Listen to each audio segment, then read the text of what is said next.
Wall Street Memes Casino I'm fine. and Sportsbook. This is KUGAN CASSIUS for IFLTV. Delighted to be joined by Mr. Frazer Clake. How are you, mate? All right, mate. Morning. Saturday morning, poxy weather. Just trying to sort the house out, usual shit. I know it's bank holiday weekend as well, and it's had a great start weather-wise. Not good. Right, let's jump straight into it, Frazer. Finally announced the much anticipated rematch between yourself and Fabio will land on the Riyadh season card. I mean, technically on the undercard of Beterbiev and Bivol. Talk to me about that, first of all, landing on such a huge card in Saudi. I mean, it's about time, you know. I wanted to get involved in that. Obviously, I think every boxer in the sport at the minute is dying to be involved in these cards. So, you know, I feel very fortunate. But to be on that undercard, for me, it's massive. These are two people that, you know, I've not just followed these guys for the last couple of years. I've followed these guys for 10 years. Bivol, Beterbiev. I've done training camps with them in Sheffield back in the day. I've seen them all over the amateur scene. Seen them at the Olympics, and yeah, I've just been massive fans of them for years. So yeah, it's a huge honour to be on the undisputed card over in Riyadh. So yeah, I'm very grateful to everyone involved. You know, Ben Shalom, His Excellency, and everyone else. You know, so it's just time for me to get ready to do a job.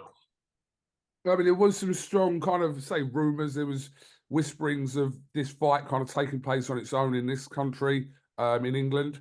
I mean, was that ever realistic that this fight could have happened here as like a headline like you did before? Yeah, I think it was. You know, I had a lot of discussions around it, and I was up for it because, you know, I think it would have brought something special. Would have been a special occasion. But eventually, you know, all these conversations going back and forth. You know, I've got other things to concentrate on. Do you know what I mean?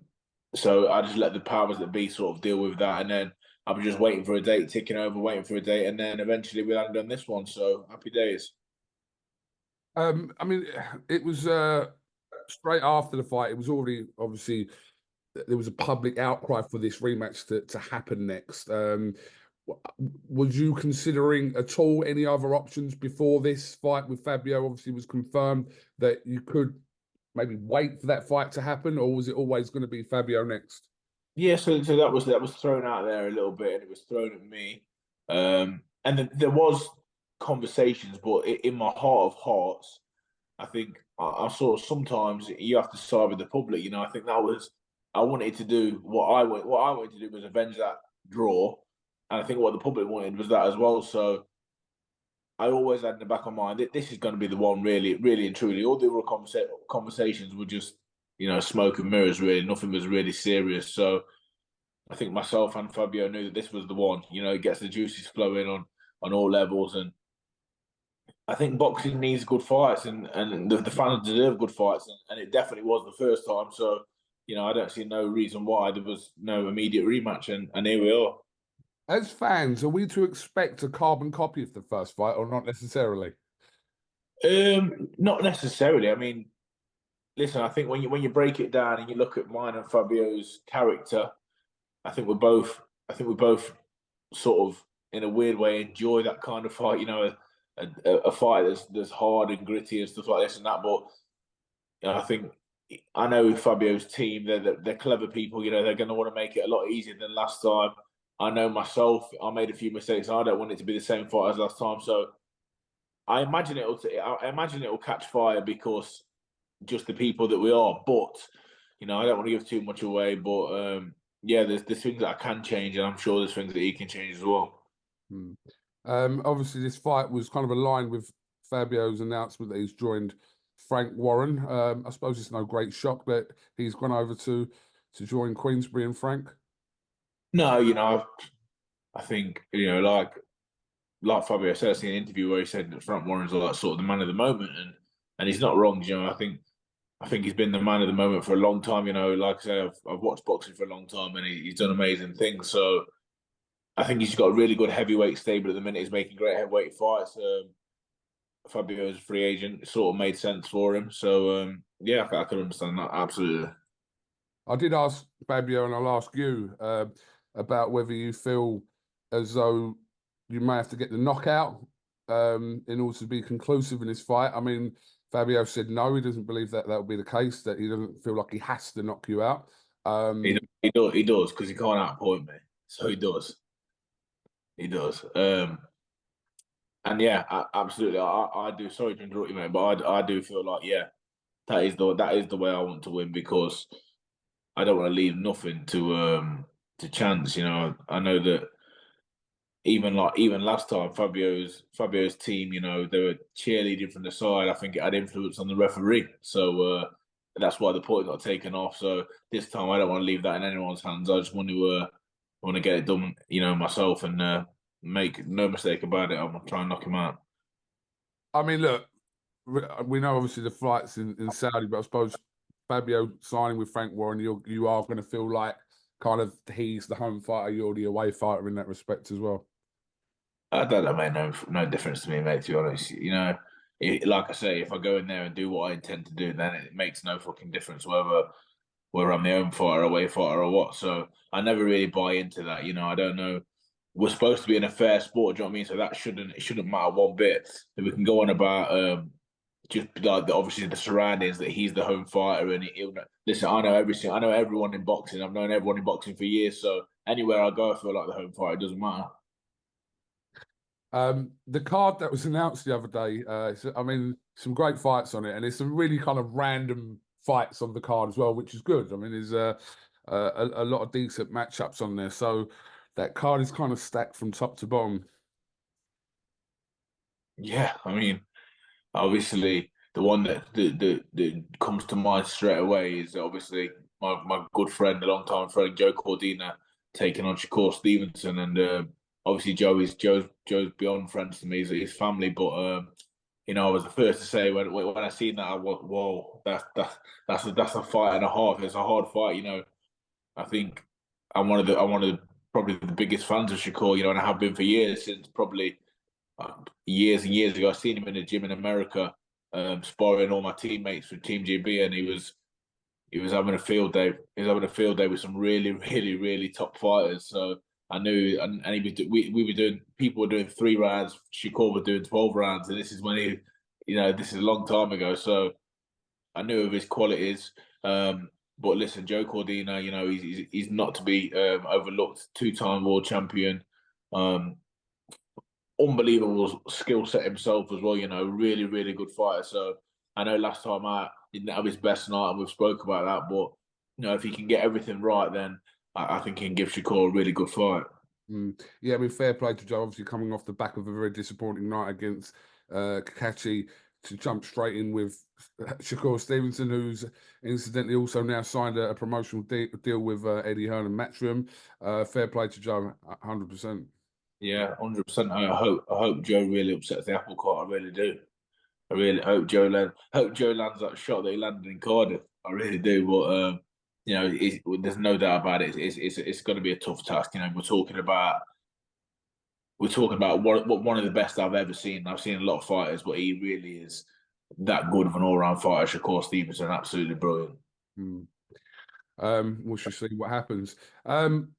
Right, before I do let you go, I do want to kind of get your opinion about September 21st. Obviously, a huge heavyweight interest all round there. I mean, how do you see this? Are you swaying Joshua all the way, or think? I think you've got it. If I'm just using my pure boxing, then you know I've got to go with Joshua on the experience, the form he's in, the way that he's, you know, these big nights at Wembley.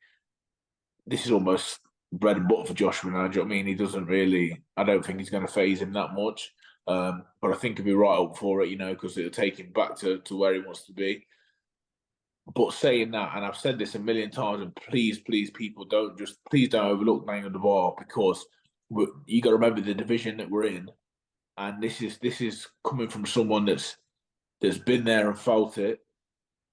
The guy can really punch. The guy can really whack, and this new confidence. You know, if you watch him against Ergovic, you know, like it took him a lot of shots to wake up, and he won't get that chance with Joshua. But if he's learned from that, then we could have an interesting fight. But as far as the winner goes, I'm at the minute I think Andy Joshua, but like I say, at any point this guy Dubois could turn your lights out.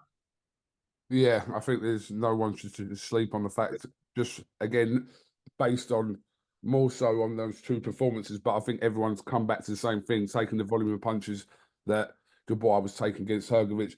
That's not going to be the situation with Anthony Joshua, or shouldn't be. So, but it's very intriguing to see how this plays out on September 21st. Yeah, I mean, I think what people have got to remember as well is the way that Filip Hrgovic, he's a very good at flinging the right hand. Like he's probably one of the best at landing them long straight shots. I'm not saying Joshua's not as good at doing that, but he definitely doesn't throw it as frequent as Filip Hrgovic does. So it'd be interesting to see how Joshua sets about the fight. Like the first few rounds, if he goes and tosses them shots like Filip Hrgovic did, then yeah, you could have an early night, but I think he's a bit more patient now, a bit more calculated. So I think the middle rounds will be very interesting. Not long to find out.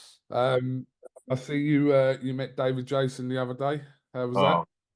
Mate, just unbelievable. Like someone that you've been a fan of for your whole life, and it's one of them moments where you get there. I see boxers all the time that I'm huge fans of, and you can have a talk with them, and you just have a chat with David Jason. I got there and just froze. I didn't know what to say to him. He's just an absolute legend in my eyes. But yeah, he's still an absolute geezer. He had a laugh, had a joke, tried to nip my bird off me, and yeah, it was funny as anything. I see him throwing a few shots at you. What the hell? Yeah, he threw a couple of shots at me, and then decided to do a runner. But I'm lucky to have that on video, and on camera, because they're memories for a lifetime. Absolutely, that must have been quite some experience. Where was that at, Frazer? It was at an Only Fools and Horses convention in Milton Keynes, put on by the Only Fools and Horses Society. So thank you for the invite. Shout out to them.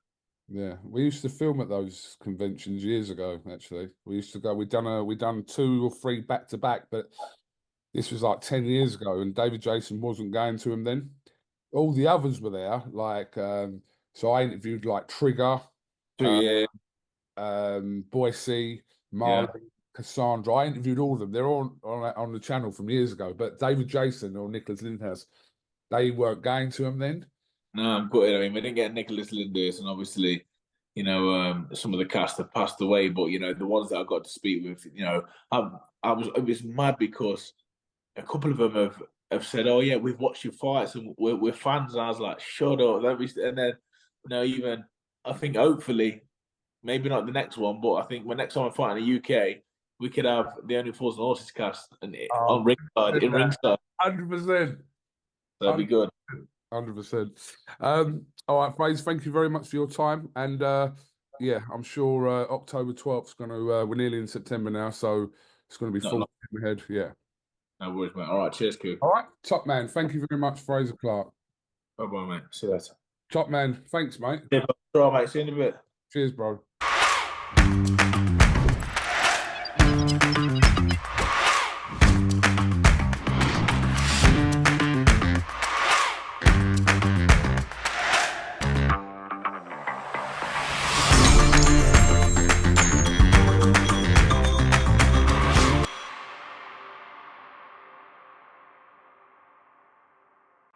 Wall Street Memes Casino, I'm fine. and Sportsbook.